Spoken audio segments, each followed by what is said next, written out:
Ladies and gentlemen, welcome aboard the Wright Flyer. Today's solo flight is being captained by Randy Wright. We know you have a choice when it comes to your radio listening pleasure, and we would like to thank you for choosing to fly the Wright Flyer. Ground traffic control has moved us to the departure lane. Please ensure that all seats and tray tables are stowed in the upright and locked positions. We'll be taking off shortly, so sit back, relax, and enjoy the show as we soar over the friendly airwaves in comfort and style.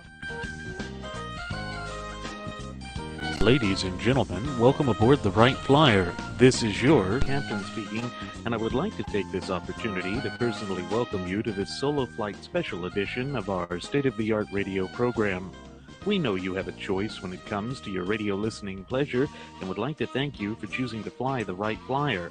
What's more, we're confident that no other radio program or venue will fly you over the friendly airwaves in as much comfort and style, nor leave you with an indelible yet pure sense of enlightenment quite like we can here at the Wright Flyer. Now that you're aboard, please be seated, fasten your seatbelts, kick back, relax, and enjoy the show. We've taxied to the departure lane and are awaiting takeoff clearance from air traffic control. While they go through that mindless, bureaucratic red tape and regimentation, I'm going to go ahead and delve into the pre-flight checklist because there is a lot of news and information to get to before I may indulge you with your in-flight entertainment. Well, folks, you know here on the Wright Flyer that we oftentimes delve into the historical context, particularly when it applies to the United States Constitution. Well, today I'm going to look at some of these current events that have happened just in the past day or so that are rather troubling, especially when you consider that the GOP is squandering a perfect opportunity here to actually advance the conservative cause with respect to gaining a influential position over the Obama regime. Of course, what I speak of goes back to John Boehner, the former Speaker of the House, making that rather abrupt decision to not only leave Congress and his Speaker position, but to step out of public office altogether. And this was seen as a chance for the conservative wing of the grand old party, or GOP, to take control of the agenda of Congress to actually live up to the promises they made during the midterm elections of 2014. And, you know, looking at it now, it's hard to believe that that's almost been exactly 1 year ago that we were ramping up to head into that massive shift of control of the legislative branch of the federal government, and in many of the several states as well, with the Republicans picking up seats. And why had the Republicans picked up seats in that crucial and pivotal midterm election? Well, the reason for that was that the people are sick and tired of the detrimental policies, these utopian socialist Marxist edicts being handed down by the Obama regime. All you have to do is look at the policies that have hurt the American people.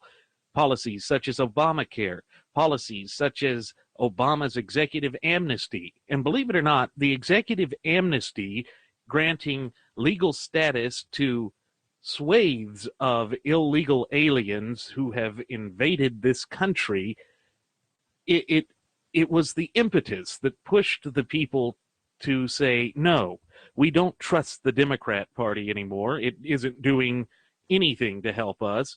Of course, anyone who's paid attention for the past half century would fully understand that the Democrat Party has never really been working in the best interests of the American electorate. They were the first to put well, let me correct that a little bit. They weren't exactly the first to do this, but they were the first in the most recent period of governmental encroachment to create this elitist mentality where those that are in the annals of government, or those who wield political power, are the ones who are separating themselves unto a class to themselves and passing laws which they exempt themselves from, which are binding upon the American people, or at least they would have us believe that they're binding. Of course, as Jeremy and I have frequently reiterated on previous episodes of the Wright Flyer, whenever any law or executive action or treaty or what have you is contrary to the explicit language contained within the four corners of the United States Constitution, that law actually is not binding, because Article 6, Clause 2 of the United States Constitution says that the Constitution is the supreme law of the land, and any federal laws that are made in pursuance thereof. However, executive amnesty is certainly not in pursuance of the Constitution, because that is the executive branch of government, which is controlled by Article 2 of the United States Constitution, attempting to legislate, which is something that is specifically enumerated to the legislative branch of government as per Article 1, Section 8. But part of what we're seeing here is that the president has usurped a lot of Congress's legislative authority by realizing that the leadership in the Republican Party is weak. The grand old party is doing everything in its power to ensure that it needs a new name change or a new meaning to the name G.O.P. That acronym no longer means the grand old party. There's nothing grand about what the detente or establishment wing of the party is doing. Instead, they have become the gutless opposition party. That is the new moniker that we are giving the GOP here on the Wright Flyer, because they have been gutless. They have capitulated on everything with respect to the Obama regime. They have given him exactly everything that he has demanded. Now, they may go out to the cameras of the mainstream media and put up this facade that they're going to resist any of these efforts, and that was, after all, the mandate that the people gave Congress. It wasn't to reach across the aisle, as outgoing Speaker of the House John Boehner and current Senate Majority Leader Mitch McConnell said right after they were handed this landslide victory in the midterm elections. It was to stop Obama, because everything about this regime has been set up to be diametrically opposed to the will of the American people. And the most important thing that we do here at the Wright Flyer is to provide you with the information so that you can gain the tools necessary to develop a fluent, working, and real-world knowledge and understanding of our shared Constitution, and thereby your fundamental and unalienable rights. But when you look at the way that the government is operating now, it's clear that there is no opposition party. The GOP has done nothing to safeguard or protect the fundamental and unalienable rights of the people. Now, ultimately, that duty and responsibility falls to we the people. But under our constitutionally created representative republic, we elect our congressmen and our senators to represent our interests. And they are clearly derelict in this duty, because they are obfuscating the purpose of why they're there. It's as though they are being purposefully, intentionally, and knowingly obtuse when it comes to the absolute will of the people. And of course, sovereignty rests in the hands of the people, because the power that this government wields via our constitutional system is delegated to the federal government. That is why it is said that the federal government is one of limited or enumerated powers. The tenets of federalism are explicitly clear with respect to this. But if you looked at the way that both parties are acting currently, you wouldn't know this. You would get the impression that both parties are working to expand the scope of government outside the boundaries and limitations of the United States Constitution, and at the expense of we the people.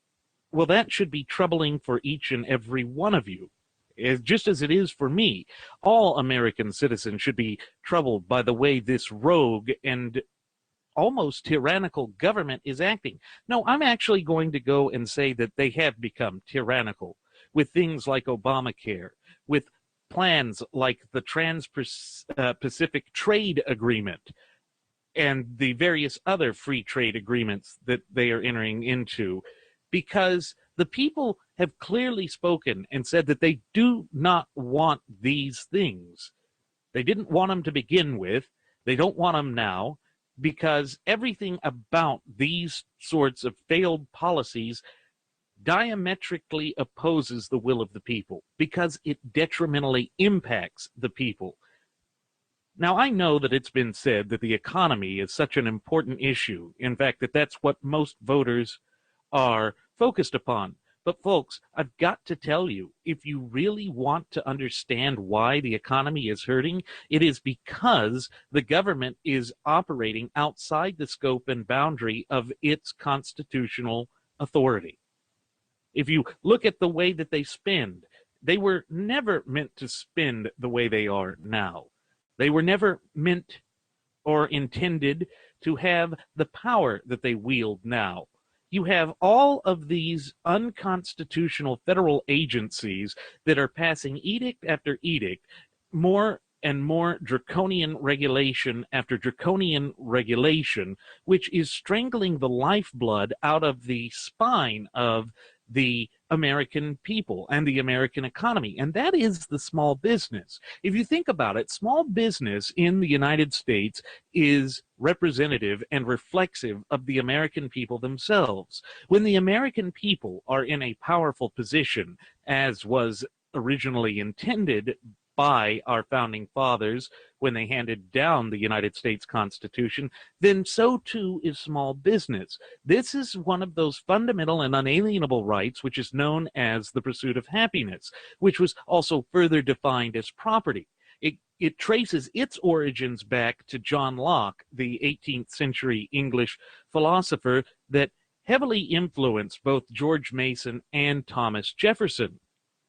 And as we both know, those two men, were pivotal factors in influencing, drafting, and implementing the Declaration of Rights for the state of Virginia, which then became the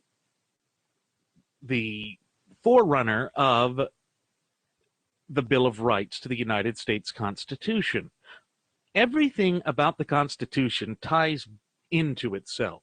It explains and defines and outlines the way that a proper and legitimate government is supposed to act. And it also ensures that the fundamental and unalienable rights of the people are secure. Because, as George Mason had concluded, the fundamental and unalienable rights of the people supersede any and all governmental authority at any level. And I know I've said that time and again here on previous episodes of the Wright Flyer, but it does bear repeating because it is simply that important. It is the quintessential part of being an American. And whenever you hear someone say that we should adhere to the doctrine of American exceptionalism, that really comes down to two things primarily. One is that the United States Constitution is an exceptional document. Of course it is. And that leads into the second reason, because it is inspired by the tenets and principles of natural law.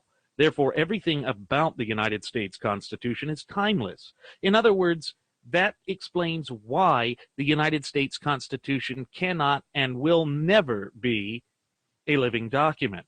Because if something is living, that means its time is finite. That means that the guiding and fundamental principles that form the bedrock of the document are static in time. Whereas when you look at it as a natural law doctrine, and document, its tenets, its foundation, everything about it is timeless.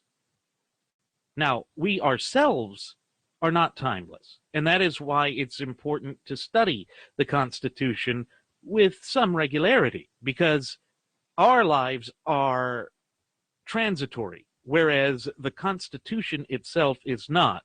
Now, I mentioned at the start of the program that I wanted to talk about some of the current events showing that the gutless opposition party is just that. And it comes down to the fact that on Thursday, October 29th, 2015, the new Speaker of the House of Representatives was elected, and it's Paul Ryan, the Republican representative from the state of Wisconsin. He was also the former vice presidential nominee who ran alongside Mittens Romney during the 2012 presidential election. At one time, he was considered to be a darling of the Tea Party movement, but if you actually dig deep into his history with Congress, you will find that Paul Ryan actually has some skeletons hiding in his closet, particularly with respect to the amnesty issue. He has been a champion of giving carte blanche, absolute blanket amnesty to any and all illegal aliens who cross the border outside the scope of the legal system. Now, why is it that those who currently hold the reins of power, the political powers that be, are so determined to go against the will of the American people, to act in a way that is harmful to the American citizenry, to push for illegal aliens? Well, you'll have two different reasons for this, depending upon which political party is advocating it.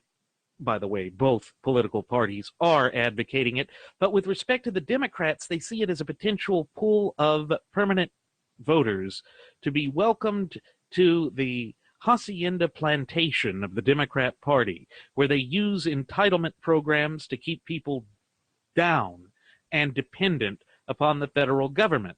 They see that as their lifeblood. In a sense, they are pushing for a neo-feudalist system.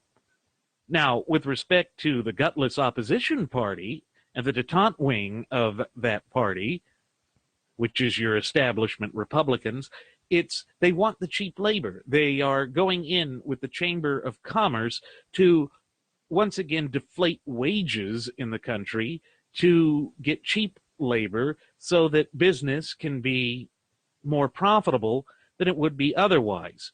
But it's short-sighted, because if you think about it, if you deprive American citizens the ability to keep their current standard of living and to maintain their quality of life, then you really are preventing the very consumer base of these companies from being able to consume. So it's a cancerous process, which is actually nightmarish in its scope when you really think about it. Some would call this crony capitalism, but I say it goes a bit more to the lines of an oligarchy.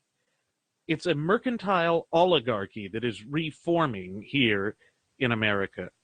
And these utopian socialists and these feckless detente wing members of the gutless opposition party are pushing to reestablish feudalism here in America, where they will be a ruling elite that is wholly separate and apart from the American people, thereby giving them full control over the facets of our daily lives, while they themselves are exempt from it. We've seen that with Obamacare.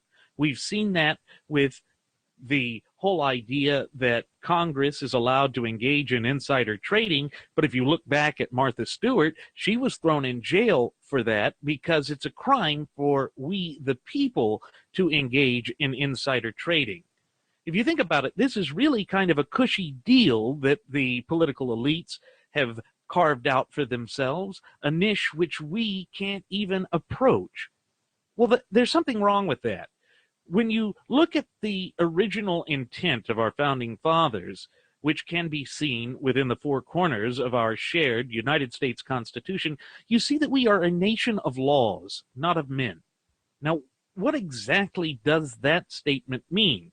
Well, it means that we are all equally bound to the law, that no person of title, whether it be the title of senator, president, judge, what have you, should have the law apply any differently to them than to any average American citizen.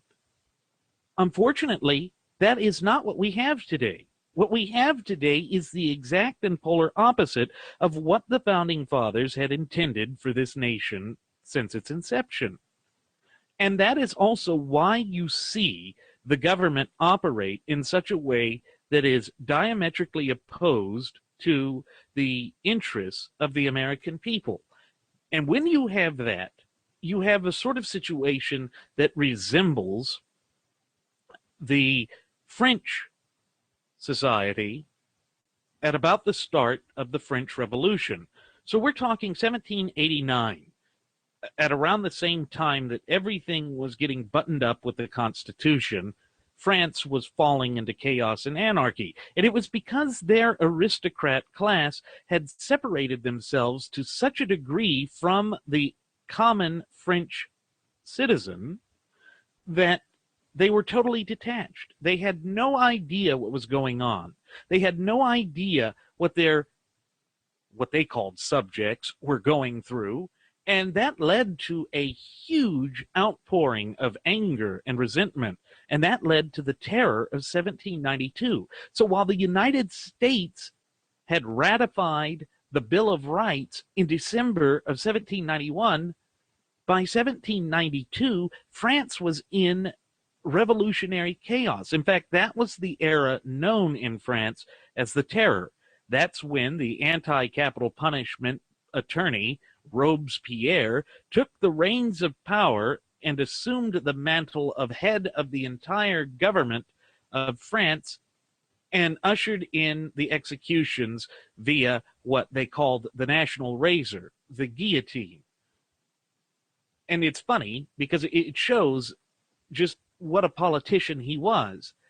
He totally abandoned his principles when he thought that it would achieve greater political expediency and power for himself.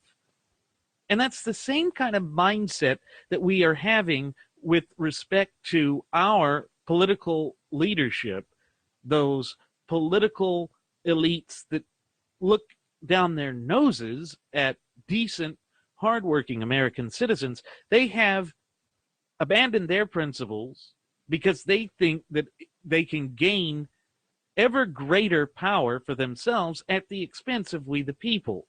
So as a result, we see that our entire system of government has been flipped upside down.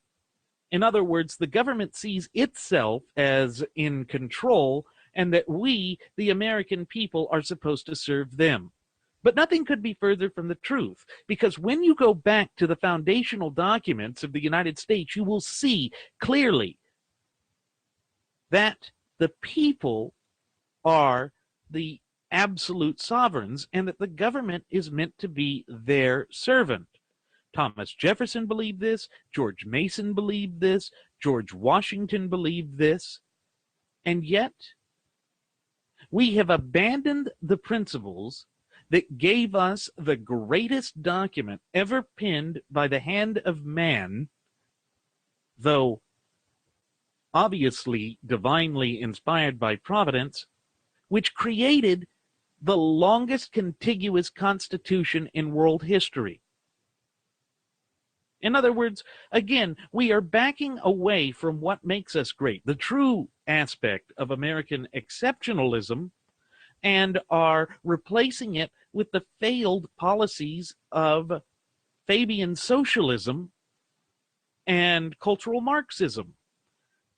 Folks, if you ever look at the radical left, wherever they've set foot, whether it be in the United States, whether it be in the United Kingdom, or in Australia or in Europe, you will find that the socialists always decry the traditions and institutions of the society that they have just gained control over. Why? It is because in order to move forward with their twisted machinations, they have to destroy what came before.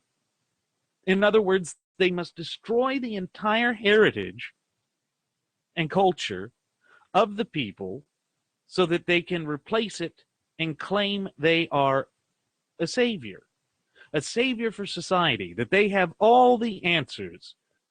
But again, government is not the answer to the problems currently faced by the American people.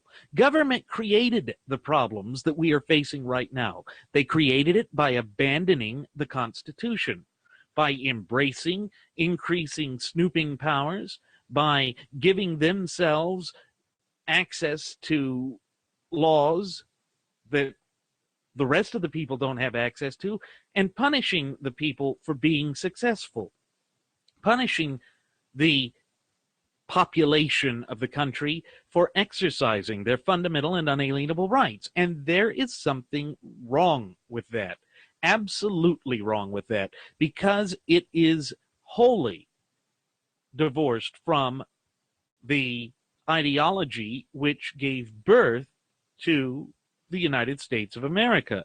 And if you stop and think about that and reflect upon it for a moment, you'll realize just how frightening of a thought that is, because it shows that not only are these politicians two-faced, they're greedy. You know, you always hear the radical and extreme left here in America state that big business, big oil, big pharmaceutical, big whatever is bad, because it has too much power and it works against the will of the people. But you never hear them say that about big government. Why? Well, it's because they are projecting their own wickedness upon the private sector. However, with the way that this government has become toxic to the point that it is, the big private industry corporations are having to become more of what the left has projected upon them in order to survive. So the left brings in all of these policy issues and developments and regulations that stifle business and the private sector, claiming that there's too much consolidation, but what it results in is even greater consolidation across the board, because the businesses, unlike the government, have to find a way to survive. The government is a leech. It's a tumor. It grows and it sucks away the sovereignty, the power, and the freedom of the people. And that is why the Founding Fathers wanted the federal government to be one of extremely limited scope and power, because they inherently understood the notion and adage that Jeremy has repeated on past episodes of the Wright Flyer, that power corrupts, and absolute power corrupts absolutely. And you can see this all throughout Washington, D.C., because these leaders come together and find ways to protect their nest egg. But there is a solution to all that we are seeing within the annals of government right now, and that solution rests with we, the people. We, the people, have the power because we delegated power to not only the governments of the several states, but also the federal government. And the United States Constitution is a social contract with each and every American citizen, whether they be natural born or naturalized. That is a contract. It is binding, not only on us, but also on the governments. meaning the federal government and the government of the several states. So whenever the government acts outside the boundaries and scope and application of our shared Constitution, they are actually in breach of contract. And we, the American people, can stand up and say, no, no, no, you cannot take away our fundamental and unalienable rights. No, you cannot become tyrants, despots, and potentates. You are legally bound by the United States Constitution. And again, that explains why it is said that America is a nation of laws, not of men. Unfortunately, complacency has set in throughout the country due to the fact that the government has thrust all of these draconian regulations and edicts through unconstitutional agencies and entities like the EPA. And the people are just struggling to survive. They are so immersed in mere sustaining themselves, or merely sustaining themselves, that it's very difficult to be proactive in the maintenance and safeguarding of our fundamental and unalienable rights. Believe me, I understand just how hard it is to be proactive, to stay on top of these things. And it's like what's happened just on Thursday night, October 29th, 2015.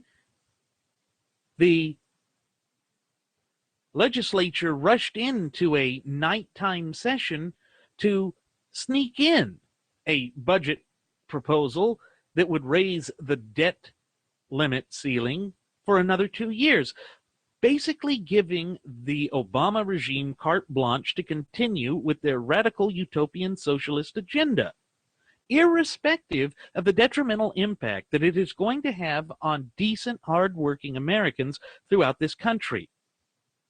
And that is why I say that the GOP's meaning, that acronym, no longer stands for the grand old party, but stands for the gutless opposition party. When a party holds a majority of both houses of Congress and was essentially handed a mandate by the people to do a particular thing, and they have failed to do so unequivocally, then what are they? It is past capitulation now. We are in the realm of collaboration. Paul Ryan will continue to implement the John Boehner agenda, irrespective of the harm that it will cause the country. They will continue to rack up debt to an amount where the country cannot sustain it, and they will continue to abridge and strip away our fundamental and unalienable rights, unless we, the people, finally put our foot down and say, no, enough is enough. You have done enough damage as it is. There is no need for you to continue to engage in these failed policies, to make the American people suffer more than they are already suffering. But that's the thing, folks. They continue to amass greater power, influence, wealth, and prosperity off the backs of we the people.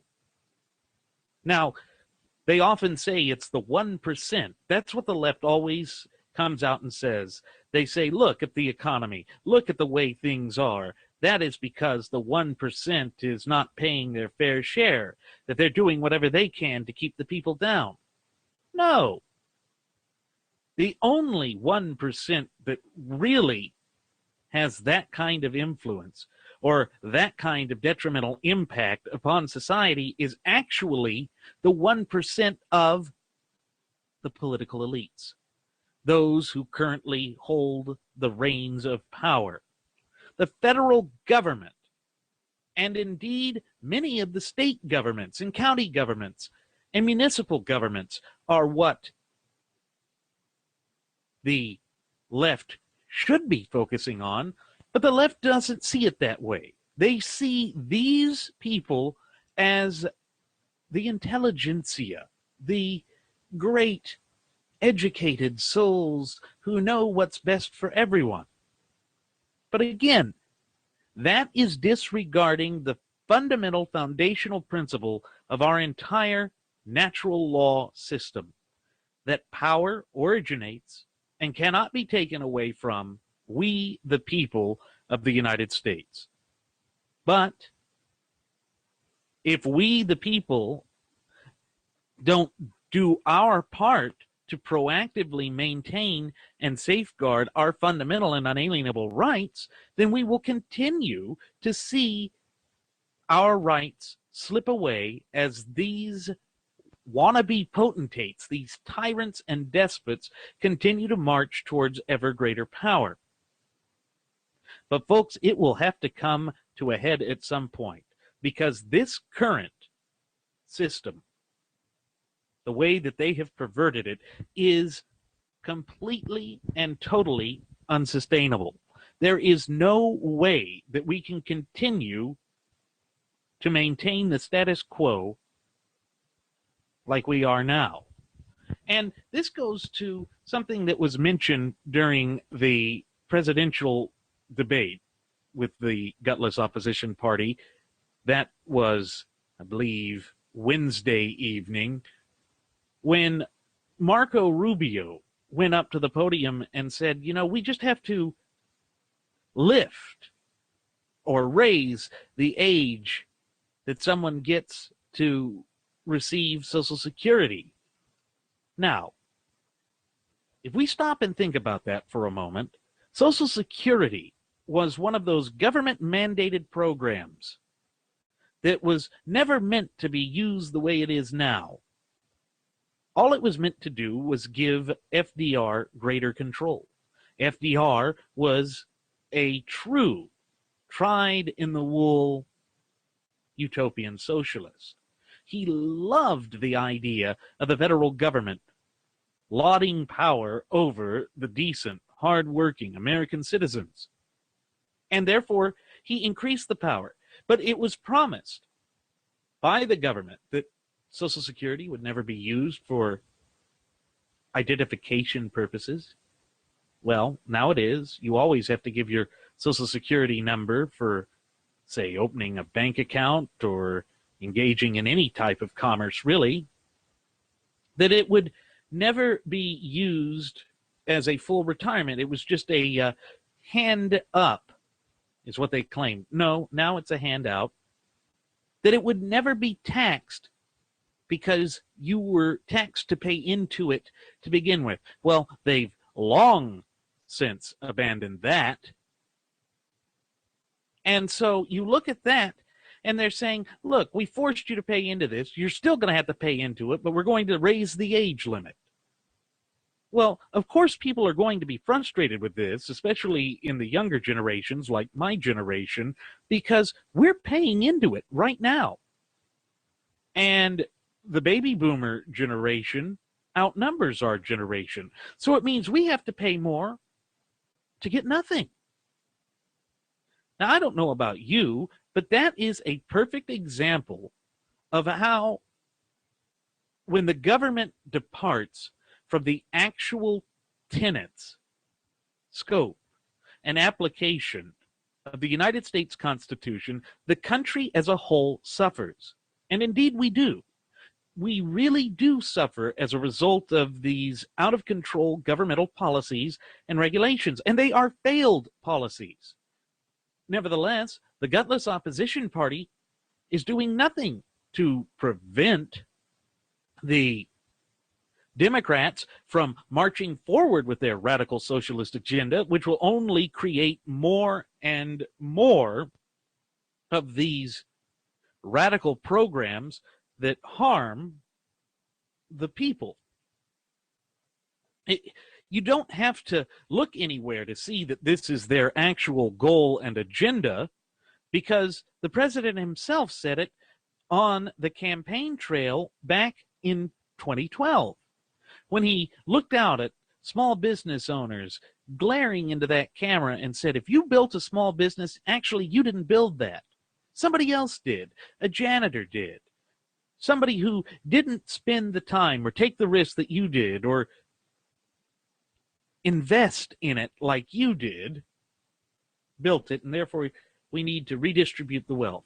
All of these redistributive programs are stealing in any other name. And the gutless opposition party has been totally complicit within it.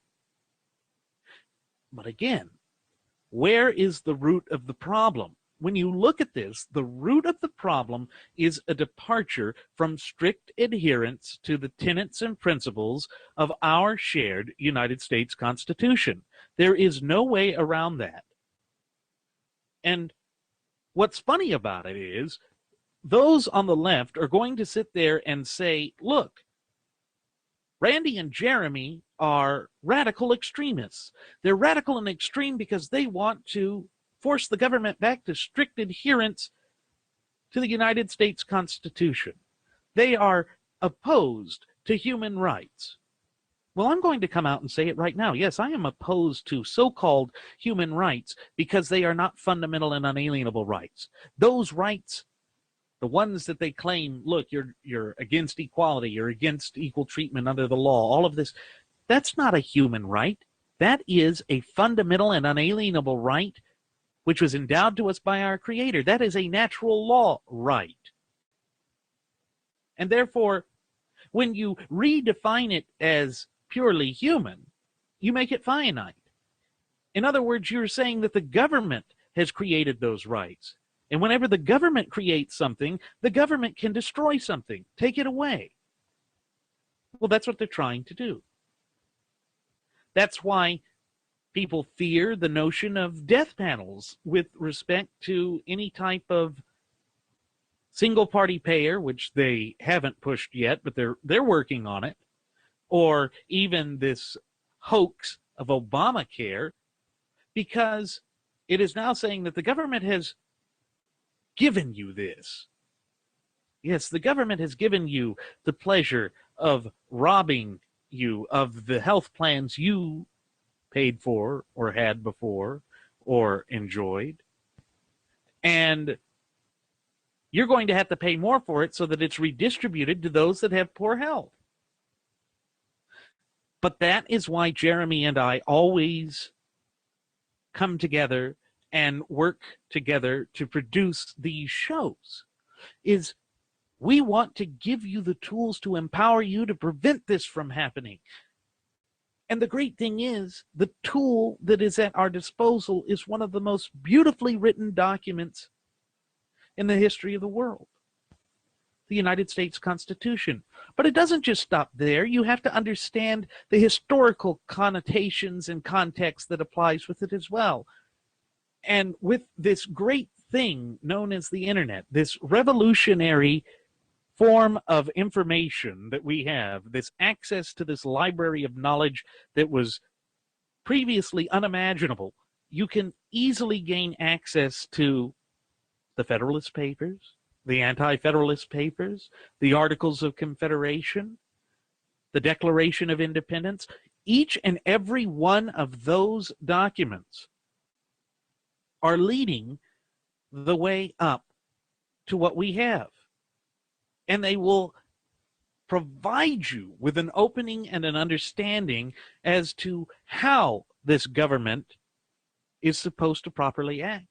And it will also guide you when determining who to select during an election, so that you examine their history and look to see where they have departed from the foundational principles contained within the four corners of the United States Constitution.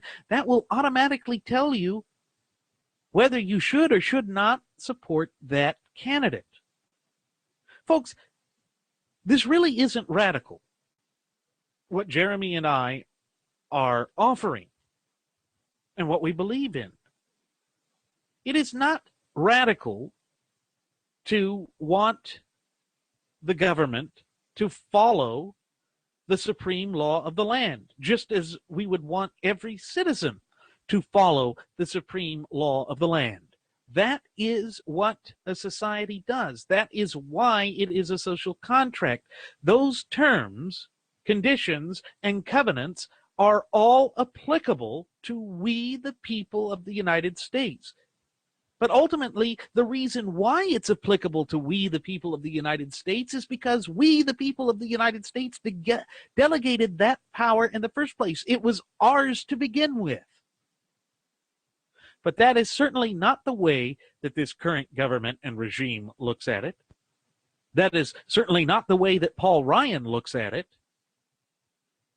And I know for a fact that's not the way that a lot of those seeking the office of President of the United States on the gutless opposition party side believe or feel.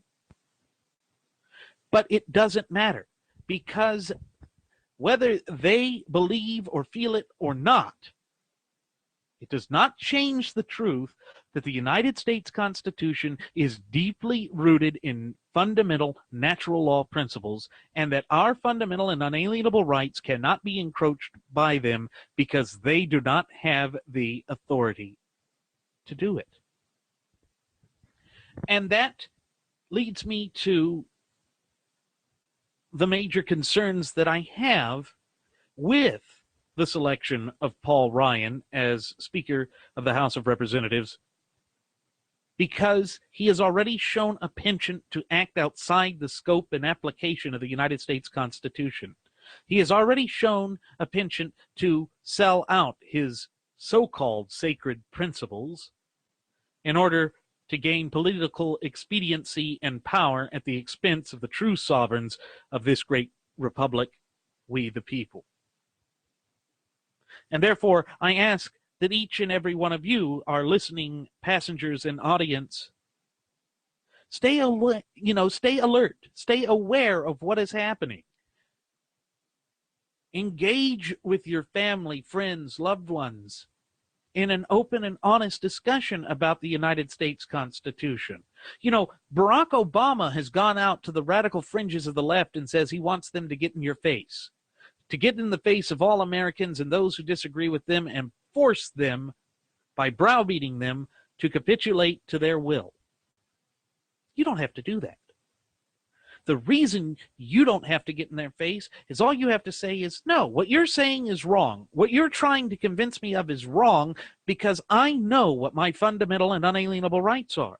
I know what is in the Constitution, and no, it is not radical to demand that the government operate within the scope, boundaries, limits, and applications of the United States Constitution. In fact, that is what the government is legally bound to do. And when it doesn't, it is in breach of contract. It is in breach of that cultural, societal contract with we, the people. And unless and until we start holding these political elites accountable for their actions, their decisions, and their policies, we will continue to see the country spiral out of control, down into the abyss of mediocrity and perpetual failure. But as long as we remember that the United States Constitution is ours, it is our inheritance, it is our Constitution, we are the beneficiaries of it, then we can do what is necessary to turn this country around and put it back onto the path to prosperity. But we have to have faith that we can do so, and we have to have a fluent, working knowledge and understanding of our Constitution. Now, that doesn't mean a complete and total knowledge of it. Nobody can have a full, absolute, all-encompassing knowledge of the Constitution. Because while the principles of the Constitution are timeless, we are not. We are transitory. And therefore, our life experiences will require that we use the Constitution as a filter to determine how, with burgeoning technologies or changing requirements on the grounds or geographical limitations, what have you, to determine how we react to it, we still have to go back to the principles of the Constitution. But it means that we can't have a complete knowledge of it. But if we have a fluent and working knowledge of it, it gives us an idea of how to make the decisions that we need to make on the fly. And then we can make educated determinations for the benefit of not only ourselves, but more importantly for our fellow citizens, because each individual makes up the societal fabric of America. We are the individual threads that makes this beautiful patchwork quilt that is the United States of America. And what makes us have such a brilliant and beautiful system of government and country is the fact that we are dyed with the pigment of natural law. Our fundamental and unalienable rights are what gives us that beautiful color that sheens in the light of liberty, that can be a beacon and guiding light to the rest of the world, as it was always intended to be since the inception of this country over 2 centuries ago. Now, with that said, it is time to begin our descent. I'm going to send the flight attendant back for one last round of alcohol. Once again, ladies and gentlemen, I'm your captain, Randy Wright, and I want to thank you for choosing to fly the Wright Flyer. As always, we do this for you, and I ask that you join us next time when Jeremy and I do another show. And I also invite you to be proactive. Comment. Tell us what you think. Tell us what issues you want us to cover, and we will do our darndest to get to them. Once again, ladies and gentlemen, thank you for flying the Wright Flyer. We're going to take it home now.